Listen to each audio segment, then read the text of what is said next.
Al-Quran tanpa wudhu tidak diperkenankan. Sudah, nggak ada perbedaan dalam ini menurut empat mazhab. Tapi kalau membaca tanpa memegang, sebab karena orang yang tidak hafal Quran biasanya dipikir membaca itu nggak apa-apa memegang. Membaca beda. Memegang Al-Quran haram, mutlak nggak ada khilaf dalam hal ini. Kecuali menurut kaum Dhahiriyah, memegang Al-Quran adalah haram bagi orang yang nggak punya wudhu. Baik.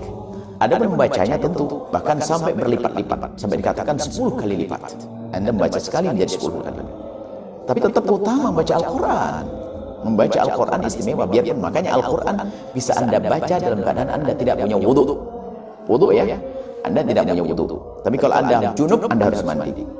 Haid, Anda harus mandi. Kecuali haid yang masih mengalir, kemudian menurut mazhab Malik dengan ketentuannya. Anda bisa dengar di bab haid yang pernah kami sampaikan.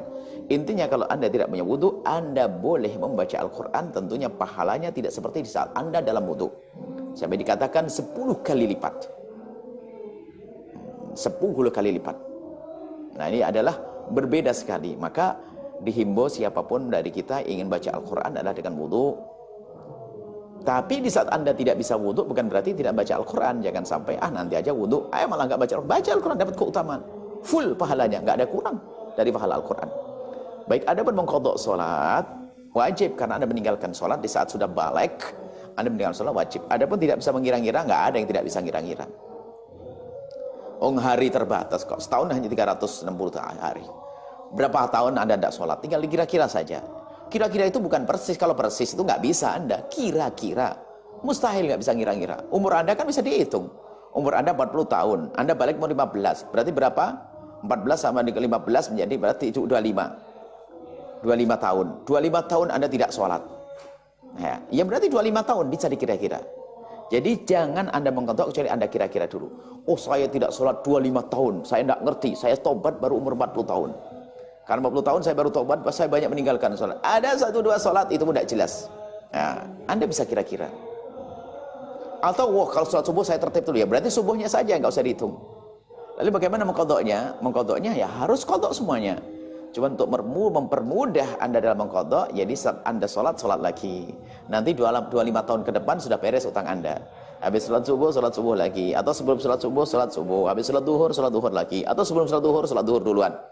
Jadi setiap hari 2 kali. Berarti kalau 2 kali. Atau 3 kali. Berarti kalau 3 kali, maka akan, kalau misalnya Anda jadikan 3 kali, sholatnya 3 kali, berarti kan bukan 25 tahun, separuh, berarti 12 tahun setengah, selesai. Seperti itu. Jadi setiap habis sholat, Anda sholat lagi. Itu caranya. Dan niatlah untuk mengqadha'. Kalau ternyata baru 10 tahun kok Anda meninggal, semoga panjang umur, Allah Maha tahu Anda sudah niat mengqadha' kok. Allah Maha kasih. Dan memang pada dasarnya, begini, di dalam mazhab kita, Syafi'i dijelaskan bahwasanya, jika ada orang meninggalkan sholat karena dia bandel, maka harus kontan bayarnya. Tapi kalau dia meninggalkan sholat karena lupa, lalai dan sebagainya, belum mengerti, maka boleh dibayar kredit, nyicil. Akan tapi kita ambil yang gampang saja. Biarpun Anda bandel 25 tahun, akan tapi kalau suruh membayar kontan mungkin malah tidak sholat.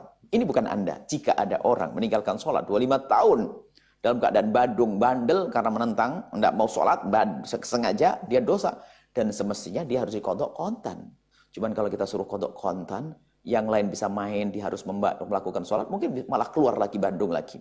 Maka bisa dilakukan dengan cara mencicil, dan semakin cepat Anda membayar utang, semakin bagus di hadapan Allah Subhanahu wa Ta'ala. Allah Maha Kasih. Wallahu a'lam bishawab.